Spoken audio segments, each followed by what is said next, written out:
The NFL MVP award is the most prestigious NFL award an individual can earn, but oftentimes certain talented individuals are overlooked and don't get the award that they deserve.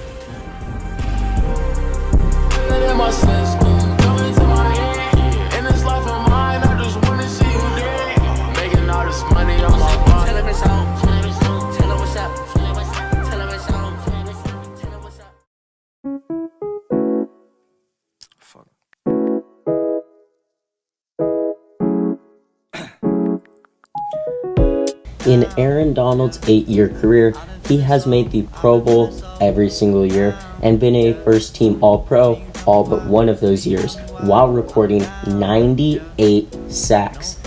Aaron Donald is a once-in-a-lifetime generational talent who is going to go down in the conversation for greatest defensive lineman of all time. Despite the insane highlights and insane stats that Aaron Donald puts up and delivers on a regular basis, he has still somehow managed to not win an MVP, despite winning Defensive Player of the Year on multiple occasions. This is primarily due to the fact that the MVP award almost always goes to a quarterback and is always for the an offensive player.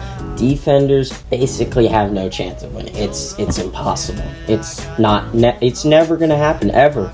But Aaron Donald did at the very least have a shot at it in 2018 had it not been for Patrick Mahomes putting up 50 touchdowns and over 5,000 passing yards. Had it not been for that, Aaron Donald had a great argument to be MVP. He posted 20.5 sacks, repeated as Defensive Player of the Year, and led the Rams to the playoffs. The Rams earned the number 2 seed, primarily due to their defense led by Aaron Donald. Aaron Donald is one of the best defensive linemen of all time, and it's a shame that he never had the opportunity to compete for an MVP award.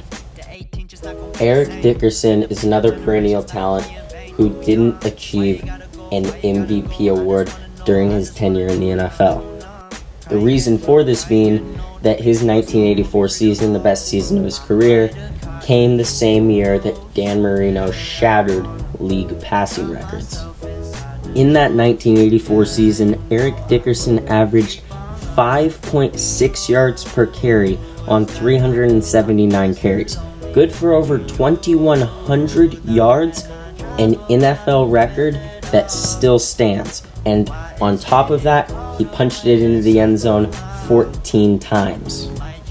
Eric Dickerson has over 13,000 career rushing yards and 90 rushing touchdowns, and it is a shame that he was never able to win an MVP award.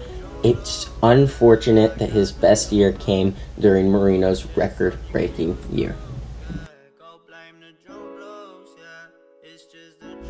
There is no one more deserving of an MVP award than Drew Brees, yet he has been robbed of the award multiple times throughout his career.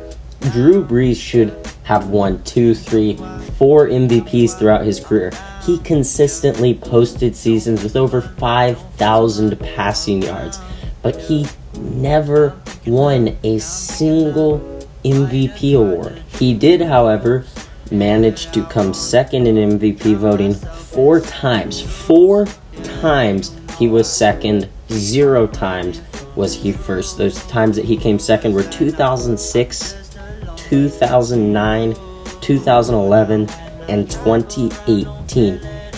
4 times Drew Brees got second place in MVP voting, but he could not get first once. Drew Brees is second only to the GOAT himself, Tom Brady, in both all-time passing yards and passing touchdowns with 80,358 and 571 respectively. But despite consistently statistically being one of the greatest quarterbacks of all time, he never won MVP. And that is beyond me. And it is for all of those reasons that Drew Brees, sadly and unfortunately, has made it on to this list of NFL players who should have won an MVP. Randy Moss is one of the greatest wideouts of all time, and in 2007, he deserved to win an MVP, but it obviously unanimously went to Tom Brady. But in that season, he was a big part of why Tom Brady was able to put up the numbers that allowed Brady to win that MVP. Randy Moss had 23 touchdowns, still an NFL record that no one has come close to eclipsing. He also has over 15,000 career receiving yards and 156 touchdowns. Sadly, he never won MVP. Jerry Rice is without a doubt the greatest wide receiver in NFL history.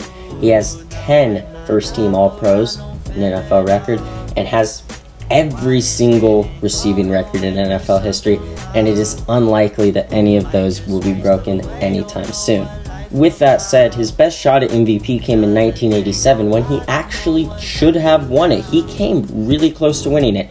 He caught 22 passing touchdowns in just 12 games, but then split the votes. Half of the people who chose to vote for 49ers offensive weapon voted for Jerry Rice. The other half voted for Joe Montana. Because of this split, it let John Elway come in and win MVP.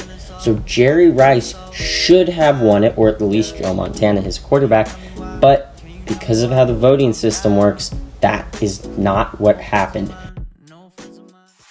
If you made it to this part of the video, please consider subscribing. It is 100% free and is a great way to support the channel. Thanks for watching. See you next time.